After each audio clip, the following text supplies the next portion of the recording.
we were talking last week, and I guess we've been talking now for a couple of weeks about the situation at Dawson College, the fact that the provincial government decided to sort of reverse course after giving the idea, or promising almost Dawson, the fact that they would give them the money to allow them to expand, to accommodate the students they, of course, have now, not because they wanted to accommodate more students. But even though 20,000 people signed a petition, which was presented at the National Assembly last week, it seems nothing is going to change. In fact, unless I'm reading this wrong, exactly, the government has basically said, sorry, don't care what it is or what petitions you have, we're not going to change our mind. That's the situation we're in right now. Now, remember, part of that was, that was part of a problem. Then the other part of the problem was this mandate handed down as part of Bill 96, suggesting that, look, going forward, Anglophone CEGEP, so Dawson in this case, if you want to go to Dawson as an Anglophone student, the new law will say that over and above having to take, a language course perhaps in French, 3 of the courses you have to take in your field of study, whether it's commerce or medicine, whatever that field of study is, they would have to be taken in French, and if you didn't pass them, you don't graduate. It's not now, you said Dawson, but this would apply across the board. Yeah. So that kind of set people back a little bit and said, well, wait a sec, that seems to be making things pretty tough for Anglophone students. And then all of a sudden, reading Le Devoir, and there's a piece from the National Assembly, from the group representing CEGEPs here in this province. This is not something you'd ordinarily come to expect from Francophone CEGEPs coming to the defense of Dawson, but they have.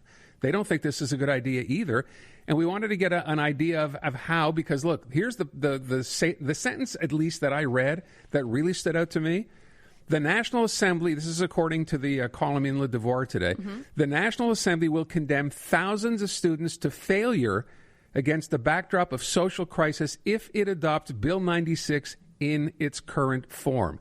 That's from the president of the Fédération des Cégeps, Bernard Tremblay. The bottom line here is that there's a huge concern that fewer students will graduate due to this amendment. That's the essence of the problem here. It's one thing to say you got to take a French language course. That's all well and good. It's another to say, no matter what your field of study is, you'll have to take not 1, not 2, but 3 of those courses in that field of study in French. If you don't pass, you don't graduate. John Halpin is on the line. He's Director General of John Abbott College in Ste-Anne-de-Bellevue, of course. Mr. Halpin, thanks for your time this afternoon. I know that this is something Bernard Tremblay wrote, the article that's quoted in Le Devoir. I'm guessing this opinion is shared across the board, is it not? Absolutely. Bernard Tremblay has been consulting with the English colleges over the past months because there were a lot of surprises in terms of Bill 96. Not only, they give us a proposed law last summer. We go to a parliamentary commission in the fall to give our opinion about what's in the law. But, as they're going through line by line in the last weeks, they're making changes on the fly and adding a whole lot of additional things that no one has been consulted on. And so it's really disturbing that you have a bunch of politicians in Quebec City who are rewriting the college curriculum with no clue of the impact of what they're doing. I mentioned the 3 courses, which again, to me, just, objectively looking at this, thinking, wait a sec, that's asking an awful lot of students just ending up in CEGEP who, for the most part, yes, they've had French education in high school, perhaps to some degree in elementary school. Suddenly, this is a kind of a massive mountain for them to have to climb. Yeah, well, if you take, anyone who's been to an English CEGEP, there are 2 French as a second language courses that are part of the curriculum, and everyone has to do that.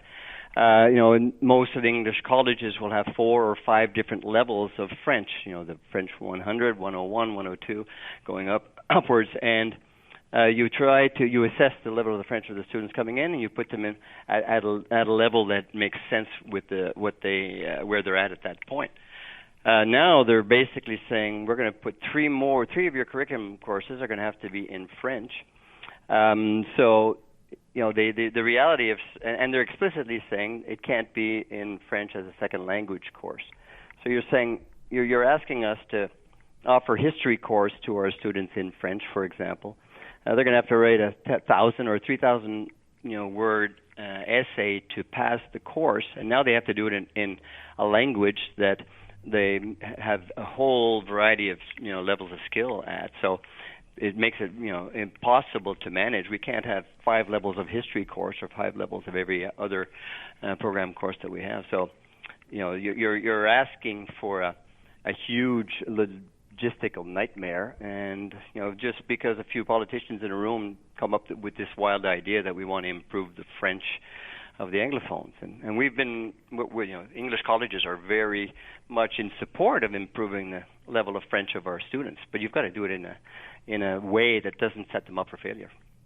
Mr. Halpin, it sounds like a nightmare, especially when it comes to having teachers, be adequately equipped to even do what is being asked of them. But I just want to play devil's advocate here for a moment, sort of to expand on what you just said.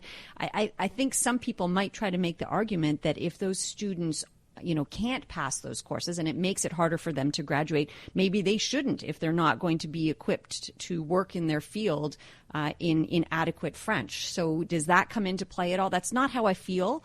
I'm just curious where you stand on that. Well, I think if you're, all colleges and all institutions, from high school, primary school to universities are all very conscious that we have to give our students the skills required to allow them to work in Quebec. And as far as we are concerned, the curriculum is defined by the government, and we work to it. If we're going to try and enhance the level of French of our students here, why have the CEGEPs become the scapegoat or the target? Mm-hmm. You've got students who spend 11 years in primary school and high school. Let's work with them to increase it, in the high school curriculum. We can also work with universities to make sure that at the technical level they're given the language skills that they need based on the program of study they have. And at the CEGEP, certainly with our students who graduate when they take their technical program, we are doing that. But I think it's a worthwhile goal to increase their level of French, but you don't try to do it in 60 hours of classes or 90 hours of classes. Yeah. I said off the top, Fair enough. Talked about that petition that Dawson had presented with 20,000 signatures, which apparently meant nothing to this CAQ government because they basically chose to ignore it. You're getting support from the French side, from the French CEGEP Federation as well, who basically are saying what you're saying, that this is completely unfair, as is limiting the number of Anglophones who will even be able to go. So what's the potential fallout here? Are you hopeful that something will change, or is this a horse out of the barn and it's not coming back? Mm-hmm. Well, I won't venture to say that I can predict what Mr. Jolin Barrette will bend to, but I think the reality is typically it takes to rewrite a curriculum. A lot of our programs have been upgraded in the last couple of years at the provincial level. It can take 3, 5, 7 years. The science program has taken 7 years to upgrade. And so can we adapt? Can we work together with the high schools and with the universities to enhance the level of French of our students? Absolutely. And do we want to? Absolutely. It's in our strategic plan, specifically at John Abbott, to do that. But from the other perspective, you have to give it the time and ensure that in a provincial situation right now where there's a labor shortage, and the government is investing huge amounts of dollars to increase student success so that these students end up getting to the labor market with the skills they need.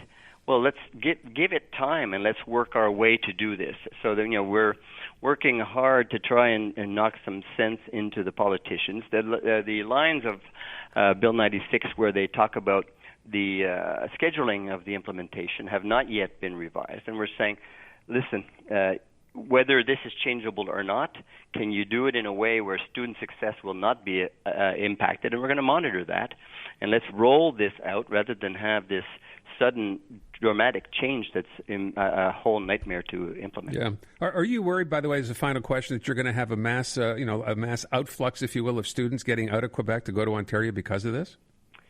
They don't even have to go to Ontario. They can sit in their basement and take their course online, right? Yeah. So, is there the ability for them to stay in Montreal and register for a course from any college across Canada? They can do that. Mm-hmm. And so, absolutely, they don't get the holistic experience. They don't get the interaction with their students. But if student success starts to be impacted, I wouldn't be surprised that happens. And so, there's certainly from our perspective, we're trying to train the Anglophones to stay in the province, but we have an obligation to open the world to them as well.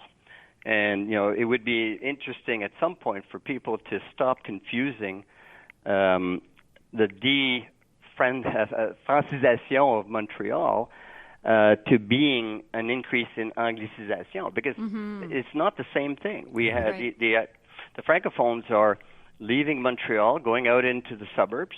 They're being replaced by allophones, and that's great. And so, there's less French in Montreal. That is a fact.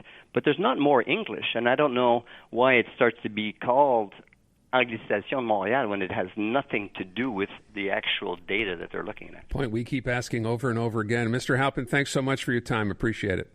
Have a good afternoon. John Halpin, Director General of John Abbott College, making some very, very good points.